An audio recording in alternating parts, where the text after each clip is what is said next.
Hello, and welcome to Back Bay Mission's special series of interviews for National Volunteer Week. I'm Christopher Marlin Warfield, the Church Relations Associate at Back Bay Mission, and each day this week we're posting an interview with one or two of our most dedicated volunteers. To hear all of the interviews, please go to our website, thebackbaymission.org. Every year, Back Bay Mission has about 750 volunteers from across the United States join us in Biloxi to work in our ministries. While they're here, these volunteers work in our housing rehabilitation program, in our food pantry, in the Micah Day Center, and with our sister organization, Loaves and Fishes. Just as importantly, they also have the opportunity to meet with the people we serve and learn about the issues that we address. Some volunteers come for a week, and some stay for months. Some are highly skilled, and others are learning to do new things. Some come once, and some make annual pilgrimages to the Gulf Coast. And we are grateful to and thankful for all of them. Today, I'm speaking with Matt Cole. Matt is a member of Newtown Congregational Church in Newtown, Connecticut, and a student at Western Connecticut State University, where he studies social work with a minor in political science. He works with the National Association of Social Workers, advocating for the profession, and with his father, roofing. He's come down to the mission several times a year, every year, since 2008. A trip next month will mark his 14th time volunteering with Back Bay Mission. Matt, you've been to Back Bay Mission a lot. What got you started coming to the mission, and what keeps you coming back time after time? Well, I got started coming because a woman from our church had gone down for a summer and came back and had all these fantastic stories about the people, both of Biloxi and of Back Bay, and of her experiences.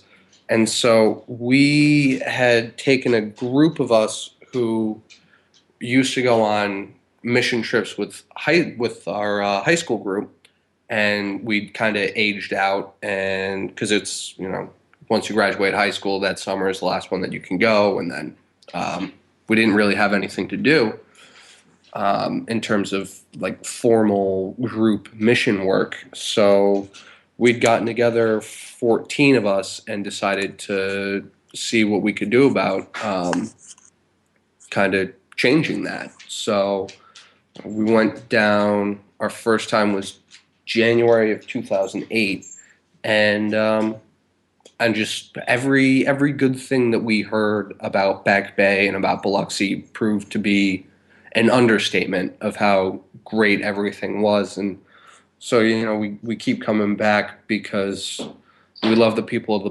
Biloxi. We love the people that work at the mission. Will you two calm down? And it's something enjoyable to do, while also helping other people, and 2 for 2, and can't go wrong with that. What is it, Jax? Sorry, one of the dogs is a little vocal.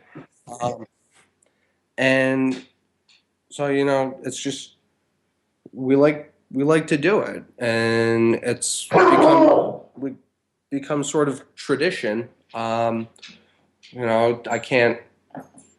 It's difficult to imagine a year now where there's not at least one trip to Back Bay done by either myself or a group from my church. It's just it's become sort of so entwined in our church history that it's our Christian compassion, and it's better to actually act on that instead of talk about how great it is to be compassionate for other people, because that whole thing of actions speak louder than words is, that phrase doesn't exist just because people felt like putting words together.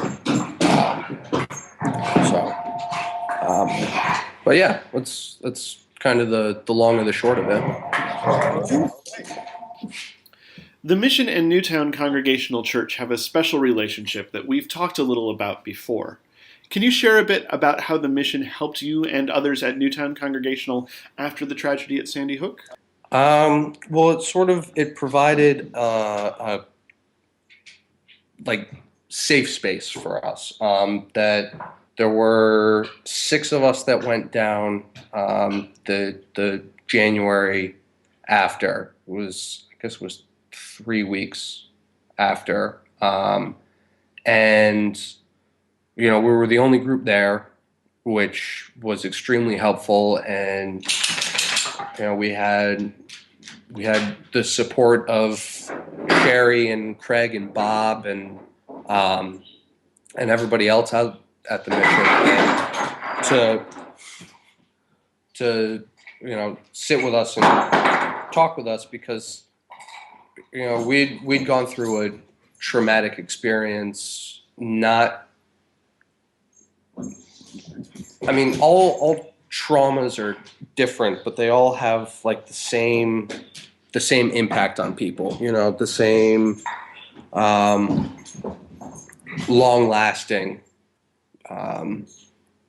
emotional and mental and spiritual effects on people. So to have sat and talked with Sherry and everybody else,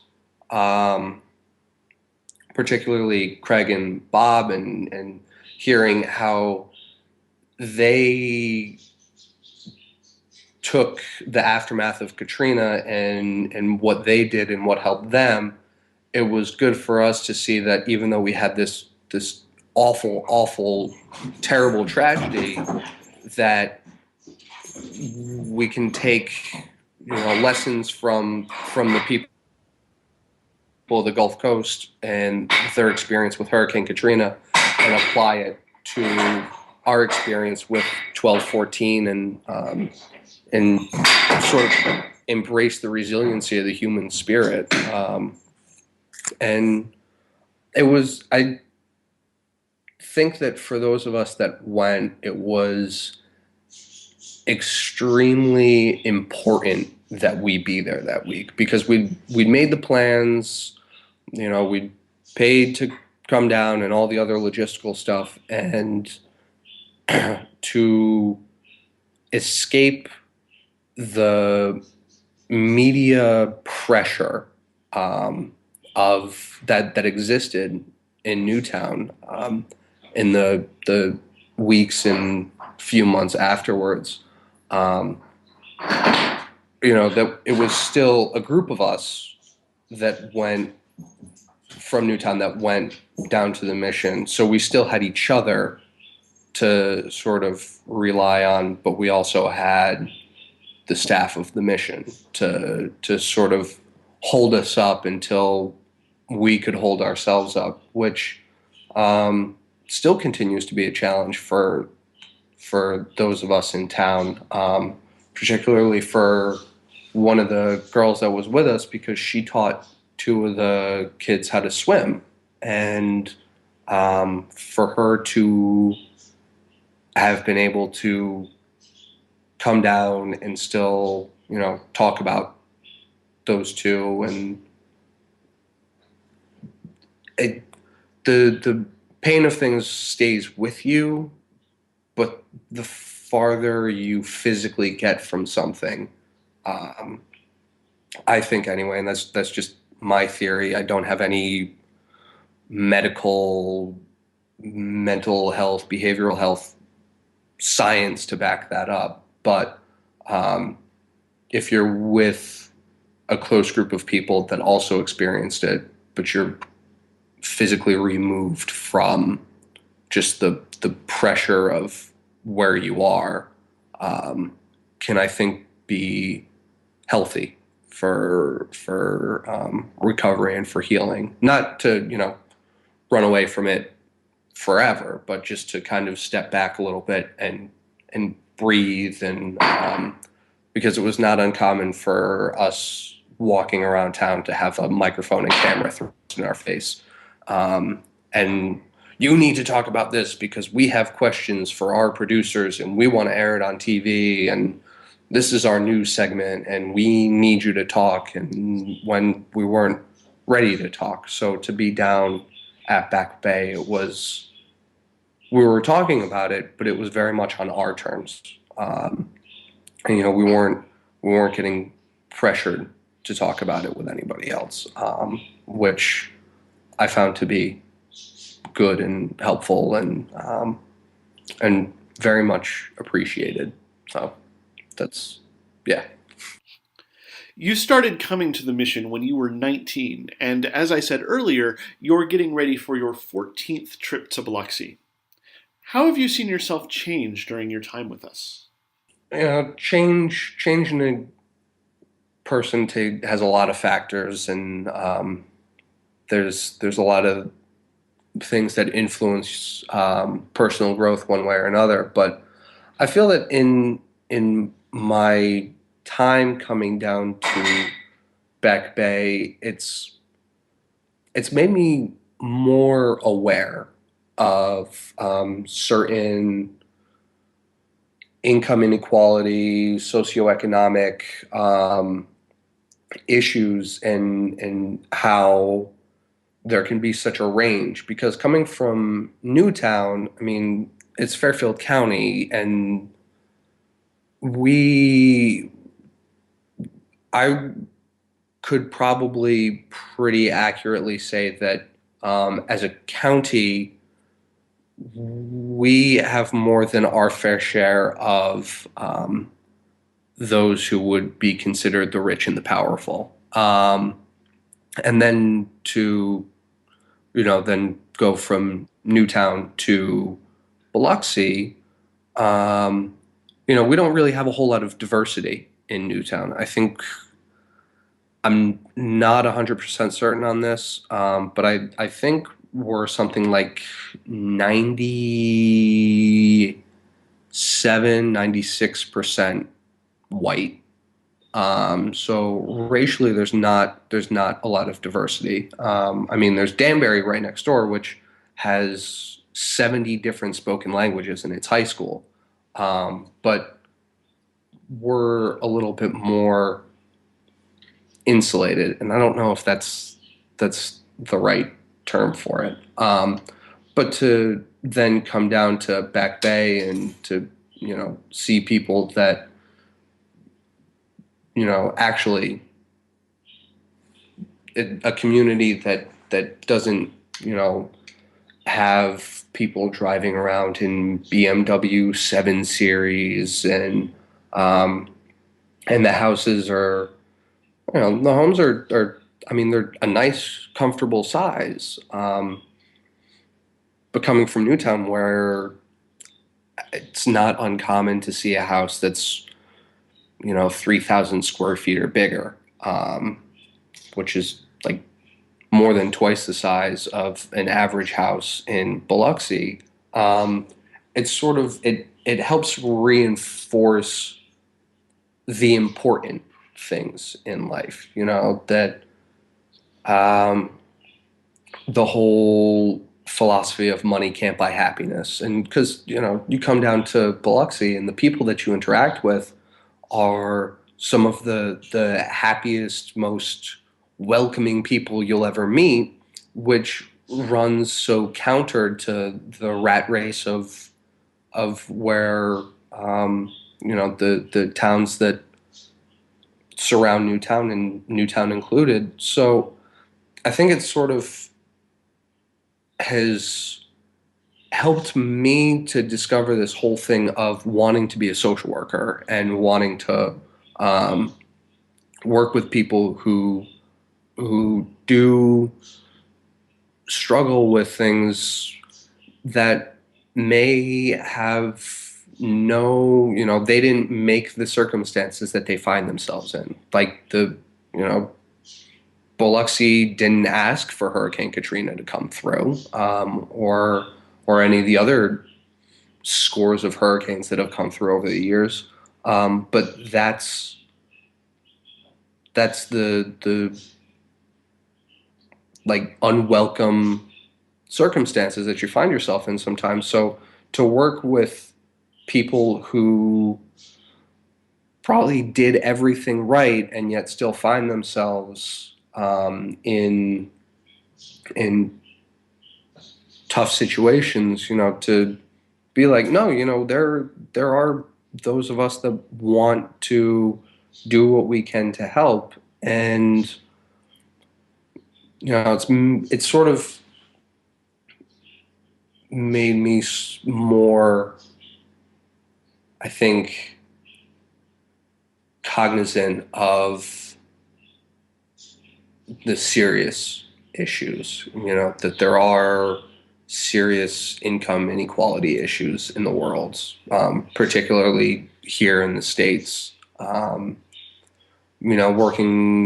Having spent a few days in Loaves and Fishes, um, you know, living in, by GDP, the wealthiest country in the world, and yet we have a whole group of people who are chronically homeless and chronically hungry because they don't, you know, some of these people have jobs, but they don't make enough money to afford rent or afford food and medicine every month. So it's made me want to work on that aspect of life. That we should be providing for our people. That there shouldn't be this whole series of haves and have-nots when it comes down to basic things like milk, bread, and eggs. That's if a family needs food to survive, they shouldn't have to, choose food over heat or, food over air conditioning, I guess would be a more Gulf Coast type analogy. So, yeah, that's made me more aware, I think. And how has your work at the mission affected your faith? I would say it strengthened it, for sure. Because, I mean, I'm still not like rock solid, but it's definitely grown to a whole nother level than it used to be. And it's both faith in God and also faith in other people. Because you know everybody jokes around, or maybe some people are serious. I don't know how cynical they are and how much they hate people and all those other cliche things. And then you take a step back from saying the cliche things and go down to the mission, and you're working on somebody's house, and then their neighbor comes over and offers you pralines. That happened our first year down there, and um, it was weird because it was one of those things where I was thinking, I've never been to the Gulf Coast before. I would really like to try something sweet and unhealthy for you that's unique to this area. And then there's this woman walking down the street and is like, oh, you guys want some pralines? So I was like, oh, well, it's like God wants me to experience a different culture in a way that I otherwise wouldn't. Although I don't know if culture is the right word there. A different way of living, um, a different type of people. And I like to tell that story when people ask me, well, what are the people of Biloxi like? And it's like, well, let me tell you about this one woman that brought us pralines. And, it's my experiences have made me trust in God a little bit more, I think. My experiences at the mission, anyway.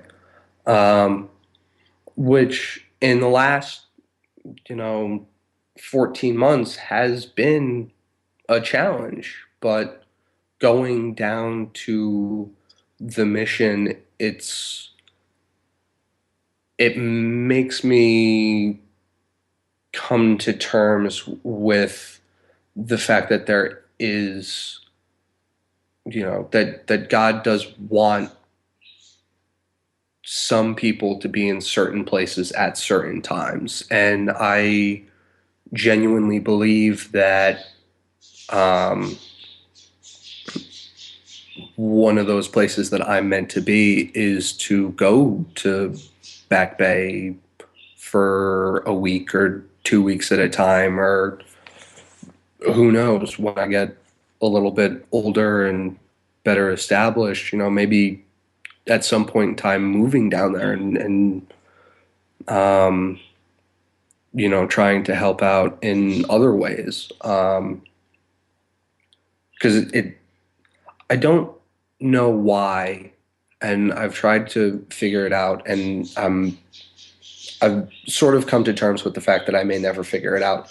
But when we drive down and we get off I-10 and we're on 110 and we're coming across the Back Bay, it sort of feels like there's a warm embrace, um, for me anyway. I don't know about any of the other people that I've driven down with over the years, but it feels welcoming.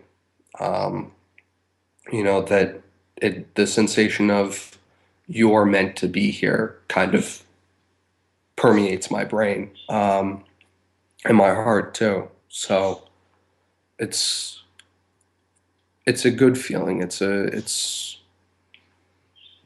pleasant.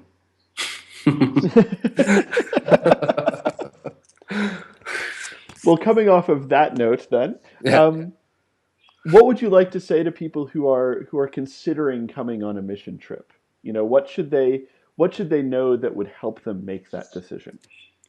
There's really no good reason not to come. Um, it's the people, the places, the just the history of the area and the mission and all the just goodness of it. You know, that I don't think I've ever had a bad experience at Back Bay. Um, I've had some awkward ones, um, where I really wasn't sure, like, when somebody would ask me something that referred to food that was unique to the area and I didn't know the answer, and I kind of, stumbled around trying not to let it out that I didn't know what they were talking about. Um, but if it's one of those places and one of those things where if you truly want to experience all that's good in the world, you should go to Back Bay.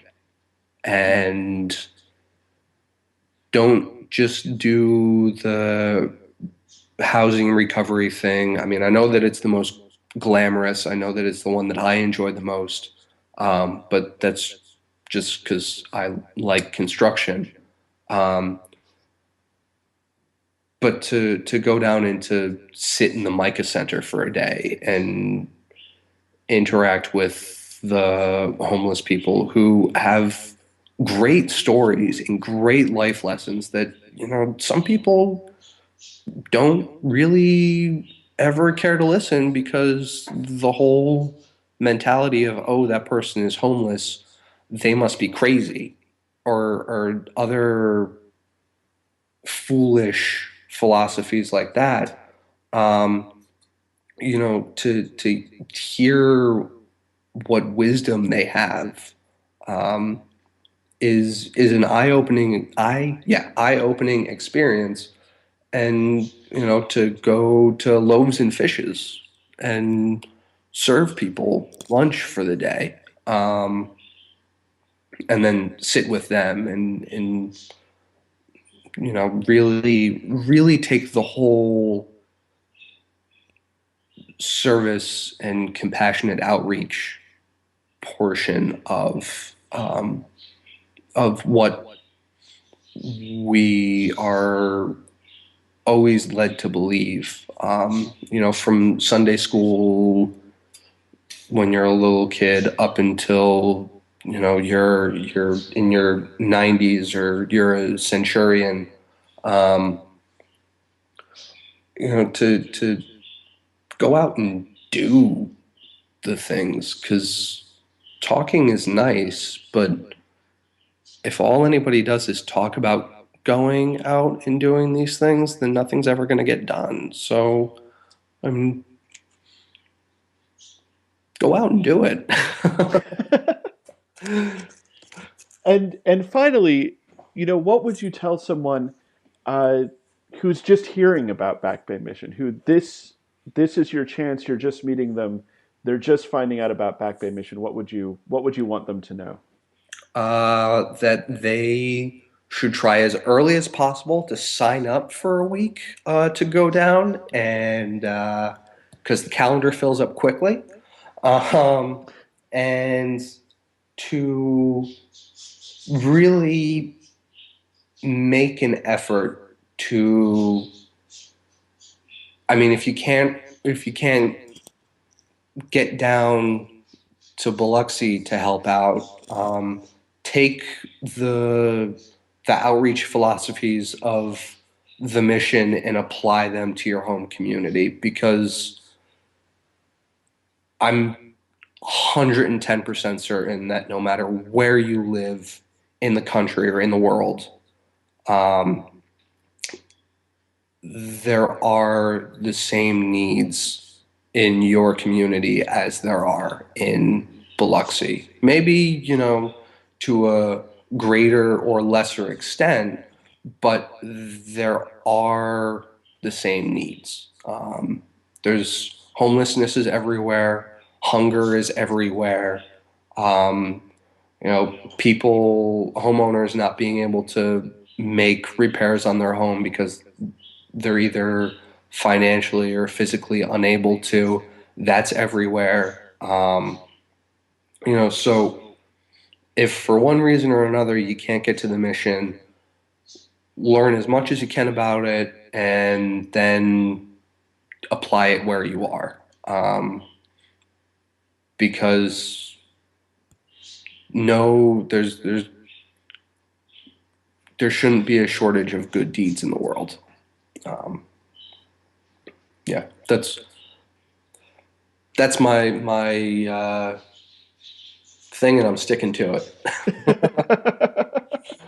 Excellent, excellent. Yeah. Well, Matt, thank you very much for doing this. We really appreciate it, Yeah. and thanks for helping tell the story of Back Bay Mission.